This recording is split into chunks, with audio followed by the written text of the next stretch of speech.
We should be live now. Good morning. This is Educators Drinking Coffee. I'm Juan Castillo here this morning. I have a special guest today. Good Morning, Lettie. This is Lettie Micheletto. She's a friend of mine. We used to work together as administrators when I began my career, so I want to have an opportunity to talk to you this morning. Before we kind of begin, I do want to make sure, because there's always a little hiccup here with my Facebook. What ends up happening is that I have a private setting, and then I have to go back. Sure everyone hears this. We got to share. Yeah, I know. Yeah. So, all right, we should be good now. Usually, my wife gives me like the little thumbs up. Hey, you're live. Okay. Yeah, so she's my behind the scenes person Tell here. her I said hey. I will. So we're here drinking coffee. I am still drinking. This is this week I've been touting Café Sello Rojo, and it's a Colombian coffee. It's very smooth. Usually wherever I worked, I brought this coffee. It's one of the most popular ones there. This is probably I wouldn't say my last week. For this week, I'm going to finish that. I'm looking to see what other coffee I have available for next week. So what are you drinking this morning, Lettie? I'm drinking the special that I get from Ollie's that comes in a case for my Keurig machine. Oh, gotcha. Oh, we have that too. Yeah. I'll tell you a funny story. I'm trying to think. You and I worked. It's almost been about 9 years ago. Long time. It was around 2011 that you and I worked. Yeah. Soon after that, me and my wife got a Keurig, and we were on it. I mean, we were drinking. I was drinking probably 4 or 5 cups a day, just screwing all that stuff. And I remember it was in December, and my heart started like beating really fast. I'm like, something's not quite right. I'm like, it's got to be the caffeine. And sure enough, I was drinking too much coffee. Yeah. Good morning, Lily Beth. There's a former colleague of mine in Green Central. Yay. Yeah, but it actually was a good thing, because they actually noticed then that my blood sugar was high. So I have type 2 diabetes. The last 6 surprising. I know. Surprises me, but you never know. Yeah, that's the reality. You never know. But thanks to actually a secretary in Green Central, one day she saw me. She's like, "Something's up with you." And I'm like, "I'm really thirsty." Oh, that's a telltale sign. Yeah. Morning, Mr. Tripp, former colleague at Pactolis. So good morning. So, all right. Well, like I said, we're here to talk. Today's topic, we're going to talk a little bit about just student support. Mm-hmm. But before that, Lettie, for some people who haven't worked with you, and I do get some people from my district, kind of at Elizabeth City Pitt County Public Schools. Mm-hmm. Tell us a little bit about yourself. I am an educator. I have been in education for over 30 years in a lot of different capacities. I've taught in Memphis City Schools. That's where I started. That's right. Atlanta. Then moved to Greenville, and I taught at both the high school and the middle school level. And then I went into administration, and I was an assistant principal at J.H. Rose High School for many years, and that's where I met you. Mm-hmm. And now I am the testing and accountability coordinator for Pitt County Schools. Awesome. And one thing before, because I told myself I have to make sure I address this with you. When I first began at Rose, I appreciated your support. And one of the things I learned from you and is that whenever I would sit with you to kind of learn about how you deal with students with whether it's a disciplinary issue or academic issue, you always made a huge effort to talk about them and how they are, how they're doing, aside from being in the classroom. Really like talk to them as a person and take that time. And I do appreciate that, because I really took that from you. And I use it. Yes, I use it. I mean, anybody who knows me and my students, if one thing that they tell me I get back is you always took time to listen. And sometimes I learned that, sometimes they just want to kind of tell their side of the story. Yep. And, and they learn to accept the consequences that come with that when they feel like you care about them. And, it's building those relationships. Yesterday, we talked about relationships, and I found out that's one of the best ways to kind of get my foot in the door with building relationships, is just to listen to them. So I appreciate that from you. I don't think I ever told you, but I do appreciate that. I really appreciate hearing that, because that was always one of my key strategies because I just okay. So let's talk discipline as an assistant principal, which is overwhelming. Oh my God. And I learned early on that you had to look him in the eye and see him as a person. And I learned to tell them, and I don't even know where I got this. I wish I knew where I got this. It wasn't about the discipline. It was about, where do we go from here? Because we all make mistakes. We all screw up. It's okay. You're not a bad person. I had to go to a funeral for a friend's son who had been at Rose High School. And this young man had been a frequent flyer, but I had always liked him. I'd always liked him, but he was a frequent flyer, and that's okay. And when I didn't know how the mom would take me going there, but I just felt strongly that I needed to go. And I walked in and I started to introduce myself to the mother, and she says, "Oh, you don't need to introduce yourself." She said, "I am so glad you're here." She said, "You were always so kind and wonderful," and then mentioned her son's name, and I really appreciate that. She said, "You made time to make sure he felt wanted and needed, and that he was a good person." And it wasn't about, and she said my phrase, it wasn't about the discipline. It was like, where do you go from here? How do you get back on that horse and go again? Because it happens to everybody. Everybody makes mistakes. Reality. And when you're young, you make a lot of mistakes, and you try to help them see that, and hopefully next time they make a better decision. And to me, like I mentioned yesterday, it's helped me. I'm not the world's tallest, biggest guy, and we're put in situations where we have to separate them. And when those students get involved in those situations, because they can see us eye to eye and know who we are, they're like, no. I mean, I've had students where they're like, I'm trying to stop another one. They're like, you better not touch Castillo. You know what I mean? Standing up. That's it. It brings you street cred with the yeah. I remember one time being in the cafeteria, and I had a fight was getting ready to happen, and it was kind of major, and I was going to see what I could do to break it up. Now, I'm not a big person, me. Yeah. This one young man behind me actually put me in a bear hug and lifted me up and carried me away. He said, "I don't want you to get hurt." Yeah. I appreciate that, Yeah. It is. You do appreciate that. Yeah. Go back to the relationship thing. I've been doing a lot of webinars that have been coming out about how to do this online learning and what do we need now. And what's the first thing you hear from every single instructor about the most important piece with this remote learning? Yeah. I mean, relationships. Every single one of them. It's not right now. It is not about the content. It is about the relationship. And so if they're not logging in, what are you doing as an instructor for your kids to find out how to build that relationship? Are you calling them? Are you reaching out to them? Are you emailing them? Are you texting them? It's just, and so that really struck me. It really brought to the forefront how important that relationship piece is, because eventually this is all going to be over. We don't know when. It might be a long haul. But that relationship piece, if we can keep it there somehow, keep that connection, then we're going to be able to bring all these kids back and still have that piece in place. You're right, and it made me think too about, and I'm sure this, the beginning of the semester, beginning of the year, that is where you really have to forge those relationships, and you got to put forth a lot of effort.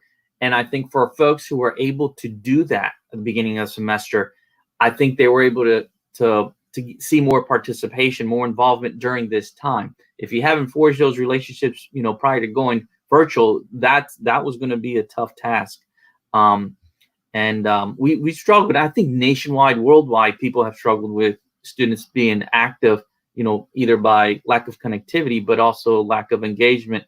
But you hit it in the button, I guess. I'm not really good at those sayings, but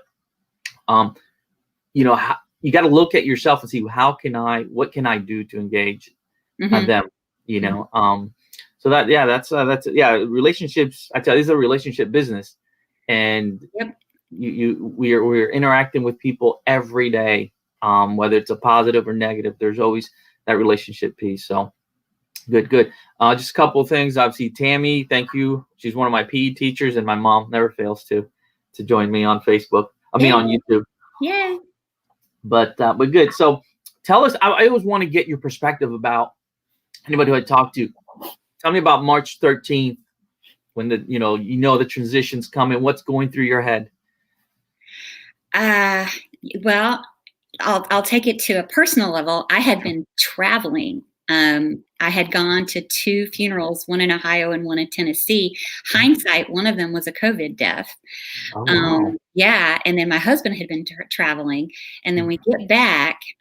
We had both been in different parts of the country, and we got back, and about 2 days later, we both had a horrible, horrible cold. Oh, wow. Yeah. So we're watching all this stuff on TV. I can't go into work because I thought I can't risk exposing anyone if I've been exposed to this and I'm feeling symptoms. And then I see everything shut down, when I went back to work finally, and I was back there for the last week, and I was there, and I could see this is coming, this is going to happen. And I immediately started thinking about, what about testing? What about accountability? What about all the things that I have to do to make sure that the schools are getting the data that they need and the information that they need? What's that going to look like? And it soon became abundantly clear within a few days after the 13th that once I saw that waiver go to the federal government that was submitted by DPI, that waiver went in. I thought, oh, okay, it's gone. And so you have to kind of reframe your role in accountability. I guess maybe engagement would be the new accountability. And so I have to kind of look at that piece. We're still looking at the graduation rate. That's not gone. So there's a lot of little things that I still have to make sure happen, but it's so different. It's so different. Usually, this time of year, I'm probably working 12-hour days, to be quite honest with you. And I'm busy every single moment of the day, and I never have enough time to get everything done I need to get done. And it's just grinded to a halt, I mean, I still have things to do and things to accomplish. It's so different. And then I start thinking about, okay, so we might have remote learning next year, maybe if they're in school part-time and they're at home part-time and there's remote instructional days built into the calendar, maybe it'll get back to normal. But then when I really start to think about it, the number one thing about testing and accountability, when they use that as a measurement to compare schools, compare administrators, compare students, to look at who's an A school, who's a B school, and what's your growth. The number one thing that has to be there is the accountability piece to make sure that it's fair and consistent. Well, if all of that is going on, how could any measurement be fair and consistent? I guess because I'm not, in the position you're in, but I'd never thought about that. Yeah. Like all the conditions have to be met for every student in order to be fair for that accountability piece. Right. Yeah, I never thought about that. Even in a normal world, it's not fair and consistent, no matter how hard we try. There's always things that pop up and happen. They come in, and they had a bad day, they missed breakfast, and then they take a test and they bombed it. That can happen. So it wasn't fair and consistent, and it wasn't a true measurement. But if you add the piece that we are still facing a pandemic, I'm sure the talks are behind the scenes from the state testing accountability, as far as how. These are just my thoughts. You need to know that I haven't heard this from anybody, but just from what I know about what needs to happen in accountability, that's kind of where my brain goes, and those in the testing and accountability world, we kind of all think the same way along the same lines. I didn't mean to interrupt. I apologize. No. And I want to say hi to Amanda Moore. She was actually a PE teacher when I was at North Pitt as a teacher. So good morning, Amanda. I believe she might be to a little western in it, whether in Wake County, Raleigh area, and Miss Melanie Norman, one of our EC teachers. Thank you for stopping by. But yeah, I mean, it just makes me think about for the March 13th was the kids that I know don't have access. Yeah. And that was my biggest concern, is like, how are we going to do this, especially if we're down to 10 people. We can't, we were shutting down schools. They can't be coming here. How we consistently and effectively provide them the material, and right now we're in the process of trying to collect some of that material. But is it equitable to what they've been doing online? When the state gave us all those little check marks, I think those 5 things in order to say that they've met all those and we can evaluate them. I know, a lot of us can't meet all those little components, You can't meet that metric. So what I saw here, though, the biggest piece I saw here was, number one, the fear that were the students being fed, because we have a huge proportion of students that are on free and reduced lunch. And so I actually got involved a little bit with that and delivering breakfast and lunch for the kids. Again, back to that relationship piece. And then it was dropping off work packets. I think within 2 weeks, I think they had gotten most of the teachers trained to do the remote learning and try the remote learning piece. They teamed up with a local television station, and they've actually produced some lessons that are televised out to homes that maybe don't have that access, but they can maybe watch the show, and they change it up a little bit. I think they're trying really hard, and I think they're doing a good job of trying to reach out with what they have, and there's been a lot of community support with it. There's even talk of possibly trying to do a pseudo graduation. That's an important piece for students to kind of wrap up their public education experience, their high school year. They might even do it in person. At the individual high schools outside on the football field with distancing in place, social distancing in place. Could possibly work. I think it's worth a try to look at how that could happen. I don't know.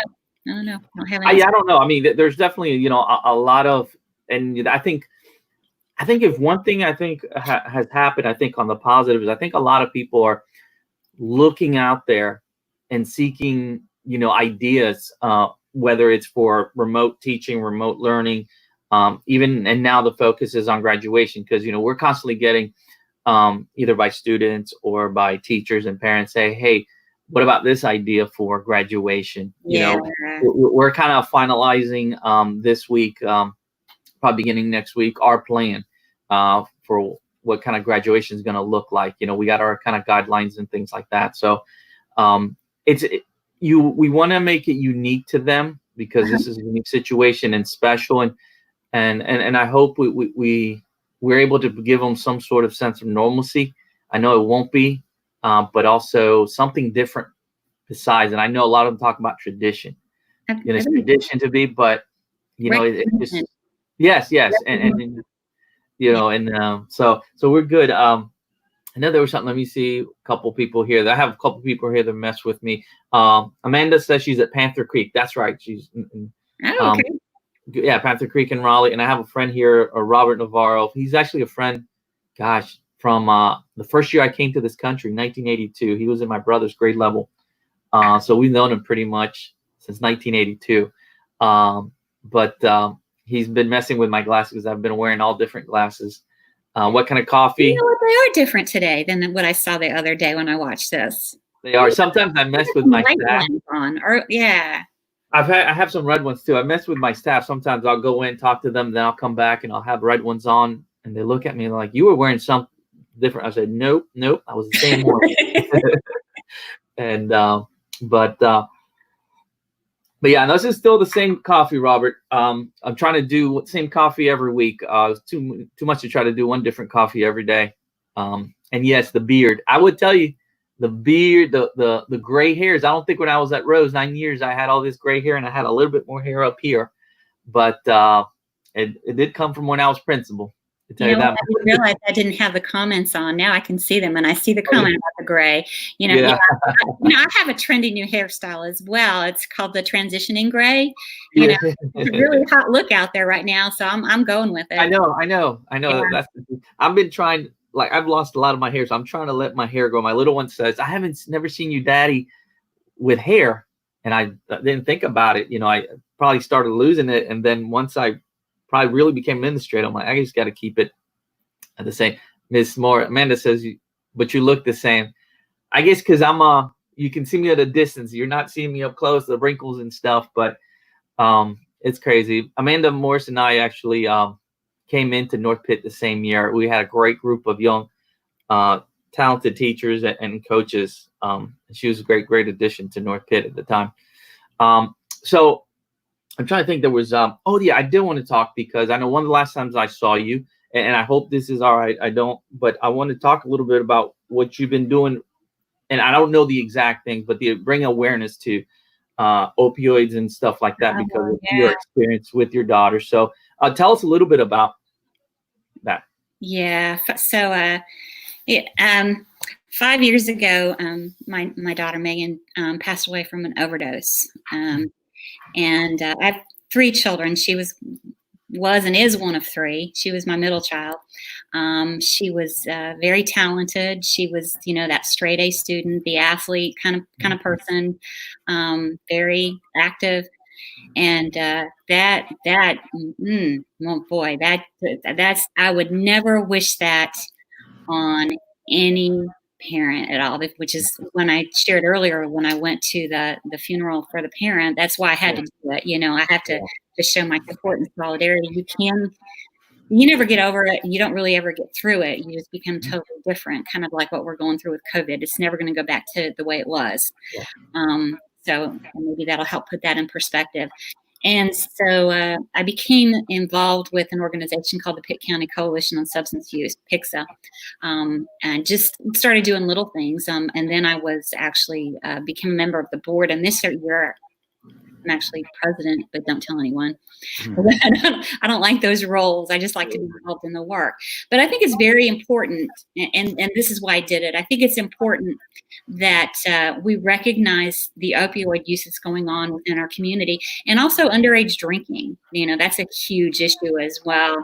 I know a lot of parents that I've seen over the years thought it was safe if their child drank at home with their friends. At least that way they're not drinking and driving. Not safe. Their brain's not finished developing yet. I mean, think about the person that you were at 16 and then the person that you were at 26. 2 totally different people. And I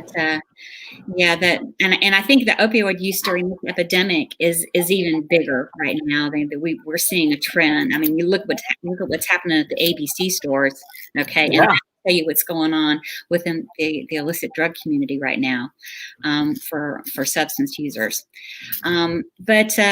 Anyway, I had to do it because when she died of an overdose from heroin, I thought, that's crazy. There's heroin out there? Who uses heroin? And when you think of the heroin user, you think of the person that's living out on the street, under the bridge, it's just, and that's not who she was. That's not who she was at all. She was a very functional addict. And now we don't use that word anymore, but she was a functional user. And she, like many young people, thought that she was invincible and that she was going to be okay. And you never know which time that you use that you're going to overdose. But what was crazy to me was so many people were not looking at what was actually happening in the community. The fact that in North Carolina, every day, 30 kids were dying from an overdose. 30 people. Wow. That's huge. Yeah. That's huge. And I think areas in Goldsboro, Wilmington, Greenville are huge centers for this as far as outbreaks, if you want about an outbreak of opioid use. So it's easy to get. We're on the I-95 route, think about it with Rocky Mountain Wilson and then on down through. It's an insidious disease in that it starts small. It's the young person that maybe it goes in for surgery and then gets maybe it's got their wisdom teeth cut out. And I've heard stories from people that are in recovery talk about their first exposure to it was something as simple as that, and then they couldn't stop. Yeah. They just couldn't stop. And so then when they couldn't get any more from their doctor, they ended up going to other places to get it. But I'll go back to nobody was talking about it. Everybody didn't. I mean, I didn't see anything on the news when she died about that there was an opioid epidemic in our country. I mean, I started researching and reading about it. Just like our beginning conversation before we went live and on air, I talked about that. I have this insatiable need to know about what I don't know, and I do reading and research, and I look at my sources. And the more I looked into it, the more I realized this is a tragic epidemic in our country that's happening with opioid use and misuse and overdose and death. And there is nothing stopping it. There are no national conversations about it. There are no local conversations happening. And so one of the first times I went to a PICSA meeting, I stood up and I said exactly that. I said, why didn't you guys tell this community that there was an epidemic here? Why didn't you tell us? Why didn't you warn me? Why didn't you tell me what to look for? Why didn't you tell me what the signs were? And so now that's what I do. I get in people's faces and I say, if you see your child doing A, B, C, and D, you got a problem and you need to look at it head on. I wish somebody had told me. I wished somebody had told me because I was totally blindsided. In fact, I remember she looked at me one day a couple of years before she died. She said, you know what? You'll never have to worry about me, Mom. I'm doing great. Because, I worried about her brother because her brother was not making wise choices. But, and she said, you'll never have to worry about me like that. I'll be okay. Wow. Yeah. Yeah. And I mean, to me, it's I think about my worst nightmare. I have two girls, and anybody who has kids, that is losing one, and wow, it's hard to kind of follow that, but I will say I appreciate it, and I was very eager when you had the opportunity to talk to that group of students in Greene County, not only to see you again because I hadn't seen you in a while, but there. To hear your. I had totally forgotten. Yeah. I guess you were there when I talked. Yeah. And so, but to hear that, because also firsthand, and Miss Amanda Morris, who's a PE teacher, she teaches health, and she talked about what she does. But I think there's definitely, like you said, I think kids have relatives, friends who that the opioid affects them or has affected them. But again, it's not spoken of. Mm-mm. And, at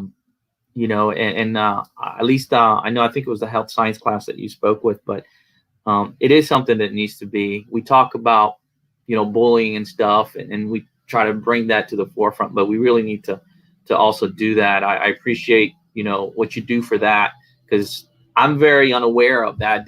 Like you said, it's not something that.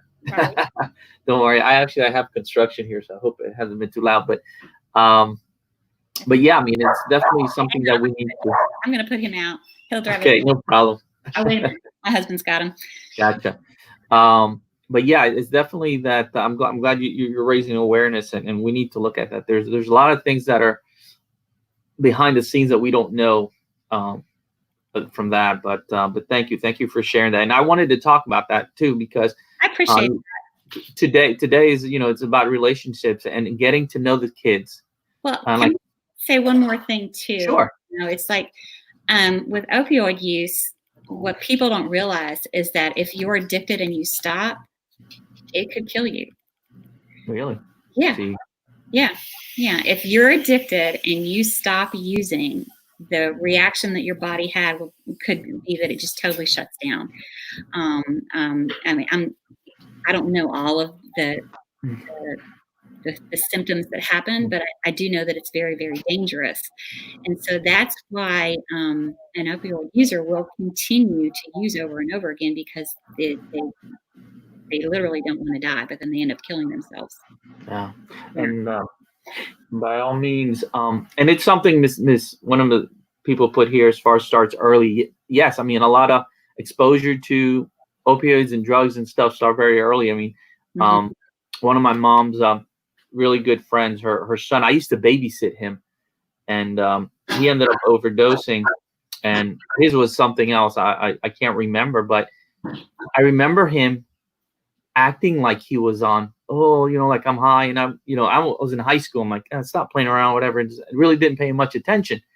And when I would babysit him, and I mean, he passed away, I think, before his 22nd birthday. Oh, wow. And the signs were there. Mm-hmm. I didn't see it. I know Mom didn't see it, and it's sad because you want to be there. I don't know. It's a tough thing because I have not gone through that, and I cannot speak to that. So all I know, it's my worst nightmare. If something, at least for my daughters, were to happen like that. So I appreciate it. It makes me think about really just make sure I have those conversations with them and really pay attention to what's going on. And I don't know if you can really see the signs, but really think about the behavior and what I'm seeing from them. But especially my oldest now, it's going to start high school next year. So, I'm scared. Probably, I'm scared. I'm scared for her. But I was just like I was scared the first day she went to St. Peter's for junior kindergarten. But she went right on like nobody's business. I was the one that my heart was broken. Yeah, But good. But anyways, Lettie, I do want to hopefully in the future get an opportunity to talk to you again.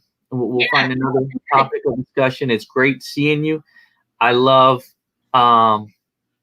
seeing folks that I've worked with in the past and again, you had a big influence on me. I also wanted this opportunity to thank you for that. I may not be the best administrator, but I try to be the best. So, you're the bomb. You're the bomb, woman. You got it. You got to go on. Yeah. I still go back and look at the AP team video. I think that was such a great time. You should post that. You should post that. Patrick is the one. I'll get Patrick to do it because Patrick knows. I want to see that again. Yeah, that was good. Yeah, that was good stuff. We had fun. Yeah, speaking Spanish, that was hilarious. Yeah. All the takes we did. So I do want to thank. This is Educators Drinking Coffee. I always forget. So thank you again. Join us next week. We have a few more guests. I'm in the middle of finalizing that. I think I may have an international teacher from Costa Rica that's going to join me. She used to be here in the U.S., but now she's there and going to tell us a unique story about what happened when they found out that they had to close. So I want people to hear that. So thank you again, Lettie. Thank you, everyone. And I will see you on Monday. All right. Let me finish this.